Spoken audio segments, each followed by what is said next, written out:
10th standard having Urdu or Arabic or Persian language as one of the subject in case of admission in BUMS courses। और यहाँ पे ध्यान देने वाली बात है, देखिए अगर आप BUMS में एडमिशन लेना चाहते हैं तो आपके पास उर्दू में 10th में उर्दू, अरबिक, पर्शियन लैंग्वेज होना जरूरी है।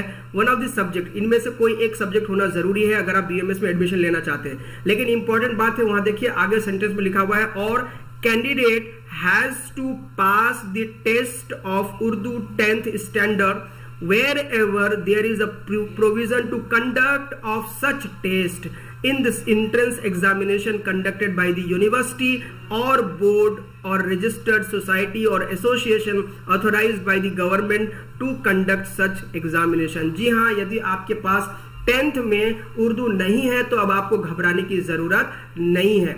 इसके लिए इसमें यहाँ पे प्रावधान ये है कि जिस भी यूनिवर्सिटी में आप एडमिशन लेंगे, जिस भी इंस्टीट्यूट में एडमिशन लेंगे, वहाँ पे जो रेगुलेटरी बॉडी है उसके लिए आपको एक 10th का जो एंट्रेंस जो है वो उर्दू का टेस्ट देना पड़ेगा, जिसको आप फाइट करने के बाद आपका एडमिशन आसान हो जाएगा, यानी आप BUMS में एडमिशन ले सकते हैं। ऐसा बिल्कुल क्लियरली मेंशन है। तो यहाँ से एक बात तो क्लियर नजर आ रही है कि यदि आपकी 10th में उर्दू नहीं है तो भी आप BUMS कर सकते हैं, ऐसा लास्ट ईयर ही फैसला आया है। लेकिन चूंकि इसमें कोई क्लैरिटी ऐसे FNQs जाकर के कोई बता नहीं रहे थे, इसीलिए आपको शायद थोड़ी सी प्रॉब्लम होगी। लेकिन अब आपको टेंशन लेने की जरूरत नहीं है।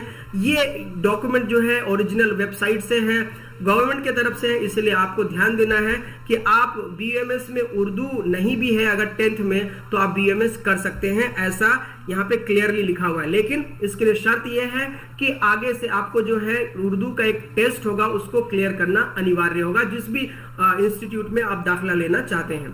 दोस्तों आइए एक और क्वेश्चन